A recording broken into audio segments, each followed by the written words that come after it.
Hello friends, இன்னைக்கு நம்ம என்ன படம் பார்க்க போறோம்னா ரீசெண்டாக ரிலீஸ் ஆன பேட்ரில் படத்தோட ரிவ்யூ தாங்க பார்க்க போறோம். எலைட் டாக்கிஸ் தயாரிப்பில் நாராயணன் பிஏ டைரக்ஷன்ல இந்த படம் வெளிவந்திருக்கு.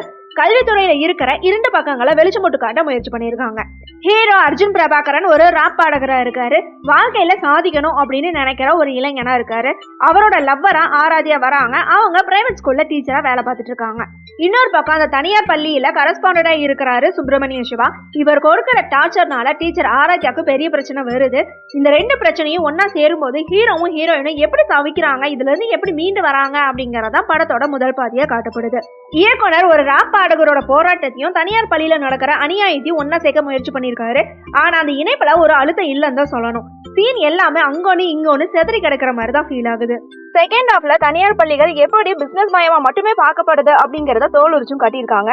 குறிப்பா ஸ்கூல் ஃபீஸ் அதிகமா வாங்குறது, மாணவர்களுக்கு கொடுக்கப்படுற அந்த ஹோம்ஒர்க் ப்ரெஷர், 10-12 வகுப்பு மாணவர்களை வெறும் பாஸ் பர்சன்டேஜ் மட்டுமே வச்சு ஒரு மிஷினா பயன்படுத்துறது, இது எல்லாத்தையும் விட முக்கியமா அங்க வேலை பார்க்குற டீச்சர்களை நிர்வாகம் எப்படி நடத்துது அப்படிங்கறதையும் காட்டியிருக்காங்க. இப்படி சமூக அக்கறை உள்ள விஷயங்களை இயக்குனர் ரொம்ப தைரியமாவே காட்டியிருக்காரு. ஆனா அந்த மெசேஜ் சொல்ற வேகத்துல சினிமாக்கு தேவையான அந்த சுவாரஸ்யத்தை ரொம்ப கம்மியாகவே கொடுத்திருக்காரு. கதையில வர ட்விஸ்ட் எல்லாமே நம்ம ஏற்கனவே பழைய படங்கள்ல பார்த்த மாதிரி ஃபீல் ஆகிறனால அது கொஞ்சம் மைனஸ்னே சொல்லலாம். கிளைமேக்ஸ்ல ஹீரோயினுக்கு ஏற்பட்ட அந்த கொடுமைக்கு எல்லாமே ஹீரோவான ராப் பாடகரா நின்று குரல் கொடுக்கிறாரு. அந்த ஸ்கூல் மேனேஜ்மெண்ட்டையே எப்படி அமலப்படுத்துறாரு அப்படிங்கறத முடிவா காட்டியிருக்காங்க. கமர்ஷியல் படங்களுக்கே இருக்கிற அந்த அதிரடி கிளைமேக்ஸை கொண்டு வர முயற்சி செஞ்சிருக்காங்க. பேட்ரில் தலைப்புக்கு ஏத்த மாதிரி ஒரு மாதிரியான ஒரு போராட்டமா முடிச்சதா அப்படின்னு பார்த்தா ஓரளவுக்கு ஓகேன்னு சொல்லலாம். ஆனா கிளைமேக்ஸ்ல இன்னும் கொஞ்சம் லாஜிக்காவும் எமோஷனலாவும் இருந்திருக்கலாம். படத்தோட பிளஸ்ன்னு பார்த்தா அந்த தனியார் பள்ளியில இருக்கிற நிஜ முகத்தை காட்டின இயக்குனருக்கு தாராளமா பாராட்டலாங்க. டீச்சரா வர ஆராத்யா நிர்வாகத்தோட கொடுமையை அனுபவிக்கும் போது ரொம்ப யதார்த்தமாவே நடிச்சிருக்காங்க. மாணவர்களும் மற்ற ஆசிரியர்களும் பட அவஸ்தைய சொன்ன விதம் படத்தோட பெரிய பிளஸ்னே சொல்லலாம். ஆனா படத்தோட மைனஸ்ன்னு பார்த்தா ராப் பாடகரா வர அர்ஜுன் பிரபாகரன் நடிப்புல இன்னும் கொஞ்சம் மெனக்கட்டுக்கலானே தோணுச்சு. ஏதோ மேலோட்டமா நடிச்ச மாதிரிதான் இருக்கு. ராப் பாடல்களுக்கு அவரோட பாடி லாங்குவேஜ் சுத்தமா செட்டே ஆகல.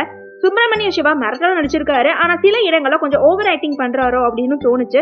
ஒளிப்பதிவு இசை எல்லாமே சுமாரா தான் இருக்கு. ஒரு ராப் பாடகர் பத்தின கதையில பாடல்கள் கொஞ்சம் துள்ளலாவே இருந்திருக்கலாம். ஆனா ரொம்ப சுமாராவே இருக்கு. ஆக மொத்தத்துல பேட்ரில் படம் எப்படி இருக்குன்னு கேட்டீங்கன்னா வியாபாரமா மட்டுமே பார்க்கப்படுற கல்வி வணிகத்துக்கு எதிராக சண்டை போட்டிருக்கு. ஆனா சண்டையில வேகம் ரொம்ப ரொம்ப கம்மியா இருக்கு. நீங்க ஒரு சமூக அக்கறை உள்ள படம் பார்க்கணும்னு நினைச்சீங்கன்னா தாராளமா இந்த படத்தை ஒரு தடவை பார்க்கலாம். ஆனா ரொம்ப எதிர்பார்ப்போட போனீங்க அப்படின்னா கண்டிப்பா உங்களுக்கு ஏமாற்றம் தாங்க மிஞ்சும். ஓகே ஃப்ரெண்ட்ஸ், நெக்ஸ்ட் வீடியோல பார்க்கலாம். இந்த வீடியோ உங்களுக்கு பிடிச்சிருந்தா லைக், ஷேர், சப்ஸ்கிரைப் பண்ணுங்க. தேங்க்யூ.